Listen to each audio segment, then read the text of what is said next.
Welcome to NDC, क्योंकि doubt यहाँ बचता ही नहीं। आइए आज हम देखते हैं फर्स्ट क्वेश्चन।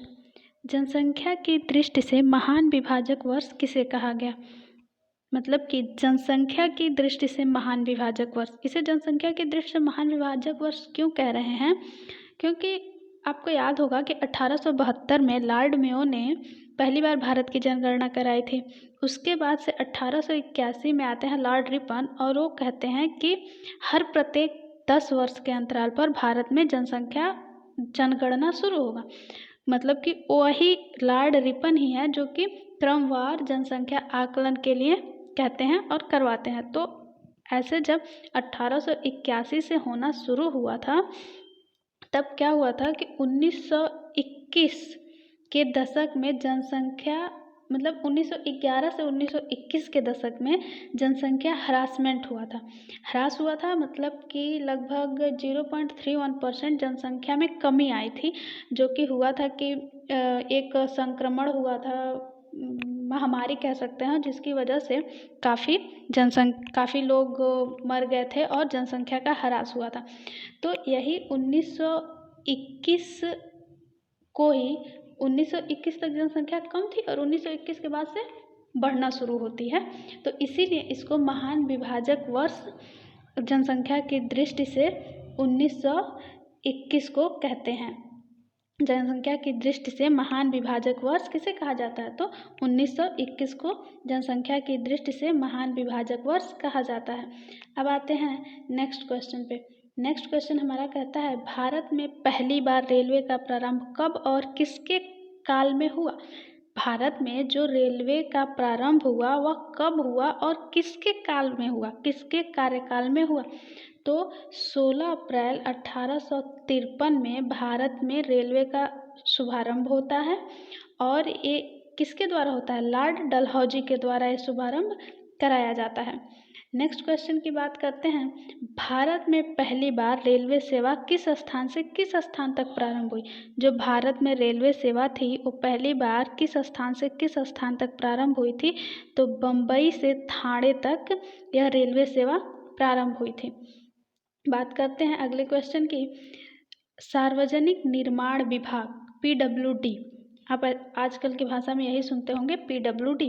तो सार्वजनिक निर्माण विभाग की स्थापना कब हुई थी? तो सार्वजनिक निर्माण विभाग की स्थापना 1854 में हुई थी। नेक्स्ट क्वेश्चन की बात करते हैं। भारत में डाक एवं तार विभाग की स्थापना किसके काल में हुई थी, किसके द्वारा कराई गई थी? तो भारत में डाक एवं तार विभाग की स्थापना लॉर्ड डलहौजी के द्वारा कराई गई थी। देखिए, रेलवे का शुभारंभ भी लॉर्ड डलहौजी के अकाउंट में जाता है, और डाक एवं तार विभाग की स्थापना भी लॉर्ड डलहौजी के खाते में जाता है। हम ये नहीं कह सकते कि उन्होंने रेलवे और तार या डाक विभाग की स्थापना करके भारत में विकास किया था। वो हमारे भारतवासियों के लिए नहीं था, बल्कि उनका व्यवसाय ठीक ढंग से चल सके, उसमें कोई दिक्कत ना आए, इस वजह से उन्होंने स्थापना किया था रेलवे का भी और डाक विभाग का भी। अब इस चैप्टर से कुछ ऐसे क्वेश्चन आते हैं। 3 कठिया प्रणाली से कहीं कहीं पूछा जा सकता है 3 कठिया प्रणाली क्या थी? तो 3 कठिया प्रणाली जो थी वह सबसे पहले कहाँ के किसानों के अंतर्गत कहाँ के किसानों पर लागू किया गया था? तो 3 कठिया प्रणाली जो है वो बिहार के किसानों पर लागू किया गया था। और 3 कठिया प्रणाली थी क्या? 3 कठिया प्रणाली जो है वह थी 3/20। बिहार वगैरह में एक खेत को मापने का एक पैमाना होता है कट्ठा। तो जो 20 कट्ठा होता है, 20 कट्ठा ज़मीन को बीघा बोलते हैं। तो 20 कट्ठा ज़मीन के 3 कट्ठे में, मतलब कि आप किसी ज़मीन के 20 भाग कर दीजिए। मतलब कि मान लीजिए आपकी ये कोई ज़मीन है और इसमें आपने 20 भाग कर दिए।